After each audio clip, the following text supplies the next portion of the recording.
በድንገት ሆስፒታል ሄዳ እንግዲህ ወንበር ላይ እንደዚህ ድከም ማለችበት። አባዬ በጣም አዝኗል። እንግዲህ ይሄ ሁሉ ወረፋ ጠባቂ ነው። አባዬ ግን እንግዲህ እንትን እያላት ነው። ትሁት በድንጋጤ ራሷን ሳተች። ተመስገን ደግሞ ትሁቱን ሸክፎ እንግዲህ ከሀገር ሊወጣ ሲል አባዬ ደርሶ ጉድ ሰራው ማለት ነው። እንግዲህ አቶ ተመስገን ከትሁት ላይ ካልሞትኩ በስተቀር መቼም ተስፋ አልቆርጥም፣ ትሁት የኔና የኔ ብቻ ናት፣ መቼም እሷን ትቼ መኖር አልችልም አለ። ከዛም አባዬ እሷ ካልፈለገችህስ በግዴታ የሚሆን ነገር የለም፣ ስለዚህ እባክህን ልጅቷን ተዋትና የራስህን ህይወት ኑር፣ አሰማም እንዴ አለው። አባዬ አሁን እኔ በጸባይ እየለመንኳችሁ ነው፣ እውነቴን ነው፣ ትሁትን ንግስት አድርጌ ነው የማኖራት፣ ንግስትነቱ ቀርቶ ክብር በሰጠሃት አለው። አባዬ እመነኛ አባዬ፣ አንተ ብቻሽ፣ እኔ እኮ ወላጇ አይደለሁም፣ ስለዚህ ወላጆቿን ሂድና እነሱን ይቅርታ ጠይቃቸዋለሁ፣ ይቅርታዬንም ተቀብለውኛል አለ አቶ ተመስገን። እንግዲህ ጥሩ ነው። እሷስ ታዲያ ልቧ ወደ አንተ የሚመጣ ይመስልሃል እንዴ ልጄ ሲለው፣ አባዬ እሱ እኮ ነው ችግሩ፣ አንተ እንድታግባባልኝ ፈልጌ ነው አለው። ከዛ በኋላ አይ እንደዛ ማድረግ አልችልም የኔ ልጅ። ለምን አባዬ ለምን አትረዳኝም? ቆይ ለምን አላሳዝንህም እንዴ? የ8 ዓመት ፍቅረኛ ናት። ፍቅረኛ ና ያልከው አንተ ፍቅር ታውቃለህ እንዴ? በጉልበት ጠልፈ የወሰድካትን ሴት ደግሞ ፍቅረኛ አትበል። ከዛ አባዬ እባክህን ተለመነኝ እባክህን አለው። ከዛ በኋላ እንግዲህ አባዬ አሁን ውጣ፣ ልጅቷም እረፍት ትውሰድበት አለው። ትሁቴም ታዲያ ወደ አባዬ ሚስት ጋር እየሄደች እያለ በድንገት እራሷን ሳተች። ከዛ በኋላ አባዬና የአባዬ ሚስት ይዘዋት መጡ። ወደና አባዬ ቤት ከደረሱ በኋላ ግን ነገሮች ተቀየሩ። የአባዬ ሚስት ፌንት ነቀለች። እንግዲህ ምን እንደነካት አላውቅም። የ11 ዓመት ድካም እስካሁን አልለቀቃትም። ጉዳት ደርሶባታል ማለት ነው። እናም እሷን ሆስፒታል ይዞ ሄደው እንግዲህ በድንገተኛ ክፍል አስገብተዋታል ማለት ነው። እንግዲህ አባዬ በጣም ያሳዝናል። ስቅስቅ ብሎ አለቀሰ። አባዬ እንግዲህ እንደሚሻላት ባለሙሉ ተስፋ ነኝ። ሚስቴቱ ታሳዝናለች። እንግዲህ 11 ዓመት ሙሉ አባዬ ታዲያ ትሁትና አባዬም ተጣልተዋል። ምክንያቱም አለሜን በአንቺ ምክንያት ነው ከዚህ ቤቱን ጥላ የሄደችው አንቺ ነሽ ምክንያቷ፣ እኔ ደስታዬን አጠፋሽብኝ፣ ደስታዬን አበረርሽብኝ፣ ደስታዬን አበላሸሽብኝ እያለ በጣም ብዙ ነገር ነው የተናገራት ማለት ነው። እሷም ደግሞ አባዬ ተው እንጂ እንደዚህ አትበል፣ እኔ አንተን ደስታ ለመመለስ እንጂ አንተን ደስታ ለመበላሸት ፈልጌ አይደለም፣ ተው እንጂ አባዬ፣ የምትናገራቸው ነገሮች ልብ ያደማል፣ ስለዚህ ተጠንቀቅ ለቃላቶች አለችው። ትሁት እወድሻለሁ አውቃለሁ፣ ግን ደግሞ ያደረግሽው ነገር ቀላል ነገር አይደለም። ስለዚህ ምን አደረግኩ? እስኪ ጥፋትሽ ይሄ ነው በይ። ትሁት በህይወት ያሌለን ሰው ስትፈልጊ በህይወት ያለችዋ ሰው ከቤት ጠፍታለች። ስለዚህ ምንድን ነው ማድረግ ያለብኝ? አባዬ እኔ ምንም አላረኳትም። ሴትየዋ እራሱ የራሷ ችግር ስላለባት ነው ቤትም ጥላ የጠፋችው። ምንድን ነው ችግሯ? ሚስት በህይወት መኖሯን ስታውቅ እሷ እዚህ ቤት ከመጣች እዚህ ቤት መቀመጥ እንደማትችል ስለምታውቅ ብቻ ነው ይህን ቤት ለቃ ሄደችው እንጂ እኔ ምንም አላደረግኳትም። አባዬ ለምን አሰማኝም? ትሁት አልሰማሽም?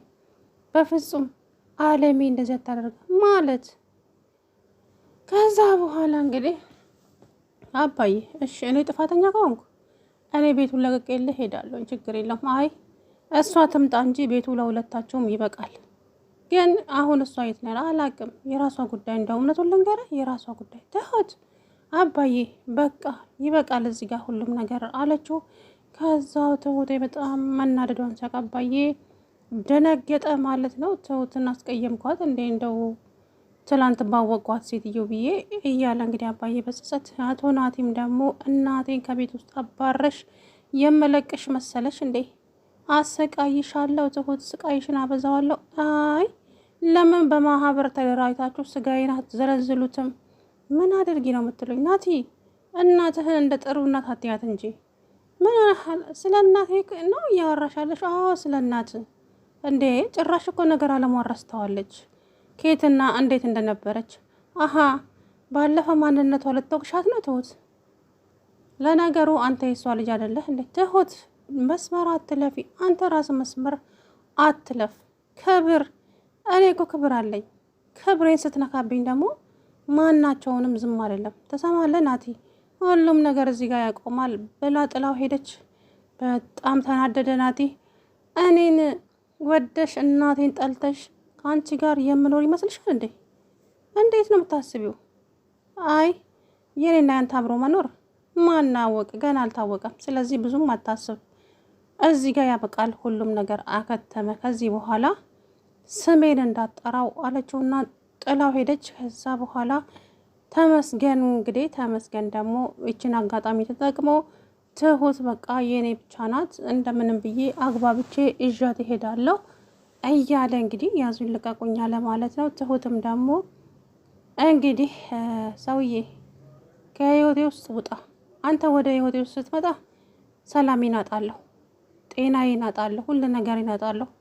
ስለዚህ ልለምንህና ከህይወቴ ውስጥ ውልቅ በልና ውጣ ተመስገን እባክህ ልለምንህ አለችው። ትሁት የሚሆነውን ነገር ነው ሰው ሰውን የሚለምነው። አንቺ የማይሆነውን ነገር እኮ ነው ጠየቅሽኝ ያለሽው። እኔ አንቺን አጥቼ መኖር አልችልም። አሰሚም እንዴ? እኔ እኮ ማግባት ብፈልግ ይሄኔ 2-3 አግብቼ ነበር፣ ግን ከአንቺ ውጭ ሴት ማንንም አልፈልግም። ትሁት ልትረጅኝ ይገባል እንጂ አላት። በፍጹም ልረዳህ አልችልም። በጣም ይቅርታ ናቲ። ከዚህ በኋላ አጠገቤ ባትደርስ ደስ ይለኛል። አልችልም ትሁት። ቤተሰቦችሽ ይቅርታ አድርገውልኛል። ሽምግሌ ልክና እወስድሻለሁ። እሱም ሲያምረ ይቀራል። ሬሳይን ከሆነ ነው እንጂ እኔም በህይወት መቼም ምንም ልታረገኝ አትችልም ናቲ። ቁርጥህን ወቅ አለችው። ከዛ በኋላ እንግዲህ በጣም ተናደደች፣ ደነገጠ። አባዬም ተረጋጊ፣ አባዬ ተረጋጊ አትበለኝ፣ ለእኔ ያዘንክ ይመስል። አሁን ሁላችሁም ተውኝ፣ በቃ ተውኝ ብላ ወደ ፎቅ ሄደች። በዚህ ሰዓት ነው እንግዲህ እራሷን የሳተችው ማለት ነው። በአጋጣሚ እራሷን ስታ እንትናለች። አባዬ በጣም ደነገጠ። እሷ ለእኔ ብላ የኔን ደስታ ለመመለስ ብላ ወዲያ ወዲህ ስትሯሯጥ፣ እኔ ደግሞ በተቃራኒው ብዙ ነገር ተናገርኳት። ትሁት እባክሽ ይቅርታ አድርጊልኝ። ትሁቴ እንግዲህ በጣም አዘነች አባዬ ላይ። ምክንያቱም አለሜ ትናንትና ለመጣቸዋ ሴትዮ እግሯን እንደ ተደራራቢ ጠረጴዛ አጣምራ ለምትቀመጥ ሶፋ ላይ ለእሷ ትላንትና ትሁትን በጣም ተነገራት። በጣም ነው የተናገራት አባዬ ለአለሜ ብሎ ማለት ነው። እና አለሜ ሲጀመር ናቲና ትሁት እንዲጣሉ አባዬና ትሁት እንዲጣሉ ለዛ ነው ቤቱን ለቃ ሄደችው። እና ደብዳቤውም ደግሞ ትክክል አልነበረም የተጻፈው ደብዳቤ። ትሁት ከቤት አባራኛለች የሚለው ደብዳቤ በጣም ነው ያስገረመኝና ኧረ ግን ሰው እኮ ያለ አንድ ባህሪ አይፈጠርም የሚባለው እውነት ነው እውነት። ለማንኛውም እንግዲህ ትሁት ምንም አይነት ጥፋት የለባትም። ላመነችበት ነገር ታደርጋለች፣ ጥግ ድረስ ትሄዳለች። ያንን ነገር ደግሞ ዳር ካላደረሰች አትተውም ማለት ነው ትሁት። ስለዚህ አለሜ ተብዬዋ ደግሞ አስመሳይ ነሽ አለቻት እኮ ጨርሶ ማለት ነው። እዛ በኋላ እንግዲህ ናቲ ያዙ ይልቀቁኝ አለ። እንግዲህ ናትሻ ከዚህ በኋላ ክብር የሚባል ነገር አለ። አንዳንድ ጊዜ ሰው ደግሞ ዝም ሲላችሁ ፍራቻ እንደ ፍራቻ እንዳትቆጥሩት። ትሰማለህ? ከዚህ በኋላ ክብሬን ዝቅ የሚያደርግ ነገር አንድ ነገር እናገራለሁ ብትል እውነቴን ነው ማናችሁንም ይቅር አይደላችሁም አለችው ትሁት። እንዴ አባዬ፣ ትሁት ግን ምን ሆናለች? ምን ትሆን እንዴ? ምን ትሆን? እኔም ተነስቼ ትሁት ላይ፣ አንተም ተነስተ ትሁት ላይ፣ ያም ይመጣል ትሁት ላይ። ልጅቷ እውነት አላት አባዬ። እኔ ምን አልኳት? ራስን ቆም ብላ አስብ እንጂ የተናገርካት ረሳኸው እንዴ? ሰው ነች እኮ ትሰበራለች። ለእናቴ ደግሞ ብዙ ነገር ሆናላታለች። ይሄን አትርሳ እንጂ ናቲ። እና እናቴ በውለታ ታጥራ መሰቃየት አለባት? አየህ፣ እናትና ልጅ አንድ አይነት ነው የምታስቡት። ስለዚህ ልጅቷን ለእኔ ተዋት በቃ። እኔም ደግሞ ብዙ ነገር ተናግሬ አስከፍቻት አስቀይሜያታለሁ። ከዚህ በኋላ ይብቃ ሁሉም ነገር አለ አባዬ። በጣም ነው የተናደደው። ትሁቴ በር ዘግታ እንግዲህ እያለቀሰች ነበረ ማለት ነው። ምክንያቱም አንዳንዴ ለሰዎች ጥሩ ስትሆኑ ምላሻችሁ ያው ይሄ የታወቀ ነው። ከሰዎች ጥሩ ነገር አትጠብቁም። እናንተ ጥሩ ትሆናላችሁ እንጂ ይሄ ግልጽ ነው ማለት ነው። ግን አንዳንዴ የምንናገራቸው ነገሮች እውነቴን ነው መሸከም በማችሉት ነገር ነው ቅስማችሁ የሚሰበረው እና ብቻ አስቸጋሪ ነው። ለማንኛውም ዞሮ እንግዲህ እስኪ መጨረሻቸው ደግሞ ምን እንደሚሆን አብረን የምናየው ይሆናል ማለት ነው። ትሁት ግን እንግዲህ መጨረሻዋ ምን እንደሚሆን ባላውቅም ለአሁን ግን እንደዛ ነው ነገሩ። ናቲም እንግዲህ እንዳያችሁት ነው። ሰላም ውድና የተከበራችሁ የተስፋ ቻናል ቤተሰቦች እንዴት ናችሁ? አለሁ ደህና ነኝ።